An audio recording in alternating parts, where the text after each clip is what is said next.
biz düğüne gideceğiz. O yüzden ben çok güzel hazırlandım. Ceketim çok güzel. İşte bakın. Aynada işte böyle görünüyorum. Yakışıklı mıyım sizce?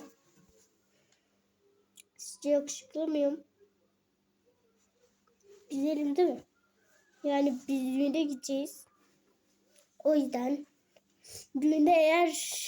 düğünde ben 205.000 TL tuttum. Dünkü düğünde.